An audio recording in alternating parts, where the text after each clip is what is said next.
बैठोगे। हाँ, जब बैठना ही नहीं पता कि कैसे बैठना है तो यम नियम कहाँ से समझ में आएंगे। हाँ, यम माने यमराज समझ में आता है खाली, है ना। और नियम माने जो हमें बताया है, जैसे आजकल एक अपने सर्वकारीय पद्धति में आया है कि नहीं, प्राइवेट शिक्षण संस्थानों में ये हो गया कि नियम है कि आपने जाकर के 9 बजे एंट्री करनी है तो 9 बजे जाकर के उस बटन को दबाया तो आपकी एंट्री है। 9:05 हो गए तो फिर मामला खत्म, उस दिन की क्रॉस, ऐसा है। और एक जगह और भी ऐसा एक व्यापारी ने, बिजनेसमैन ने कर दिया कि भैया अब देखिए, योग बुद्धि का ऐसा तारतम्य बैठाना कि सब लोग लाइन पे आ गए। जितने भी कर्मचारी हैं उनको लाइन पे टाइम पे लाने के लिए क्या करना, उसने 99 पार्किंग की जगह छोड़ी। 100 क्लाइंट हैं, 100 कर्मचारी हैं, तो 99 पार्किंग की जगह रखी और एक नहीं रखी। बोले क्यों? बोले जो सबसे पहले आएंगे उनकी गाड़ी पार्किंग होगी, जो सबसे अंतिम में आएगा उसकी रोड पे रहेगी। तो सब लोग समय पे आने लग गए, क्यों? नहीं तो पार्किंग नहीं मिलेगी, जो सबसे अंतिम में आएगा।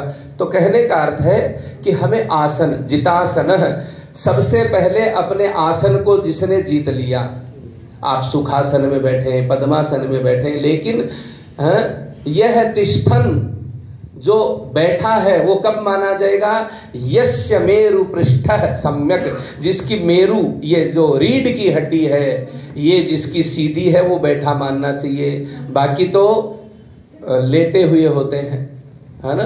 तो इसलिए आसन को जीतना अति आवश्यक होता है। जितासनो जितश्वासो, श्वास प्रश्वास की जो प्रक्रिया प्राणायाम के नियम से हम समझते हैं, तो प्राणायाम वैसे तो बहुत हैं, लेकिन मुख्य प्राणायाम 3 प्रकार का है। एक पूरक, एक कुंभक, एक रेचक। पूरक मानी पूर्णा, घड़े की तरह भरना, और उसको यानी घड़े में डालना, और कुंभक मानी घड़े में जैसे पानी ठहरता है वैसे उसको रोकना, और रेचक माने उसका निष्कासन करना। हाँ, इसी में इंग्लिश में एक वर्ड है गॉड, है ना।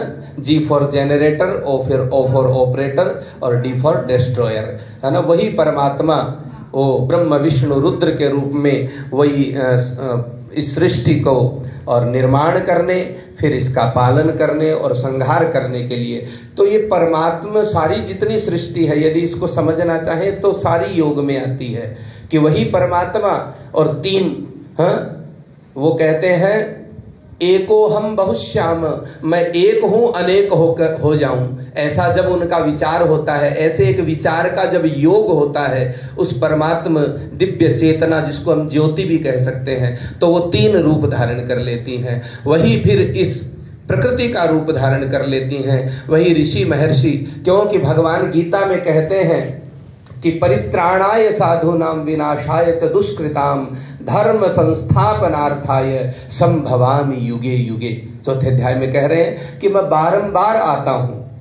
हाँ, तो वही परमात्मा हमें बारंबार धर्म से युक्त करने, ये भी योग की एक प्रक्रिया है, कि हम मनुष्योचित धर्म से, योग से जुड़े रहें।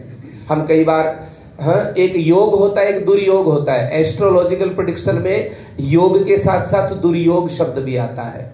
तो योग सकारात्मक जुड़ने को कहते हैं, और जब नकारात्मक, जब मति भ्रम जो होता है, वो हमें दुर्योग की ओर ले जाता है और वो हमें रुग्ण करता है ना। रोगी कब होता है? जब दुर्योग होता है। दुर्योग माने वात पित्त कफ, ये 3 प्रकृति है शरीर में। अब इनका तालमेल जो गड़बड़ाया, जैसे आज हम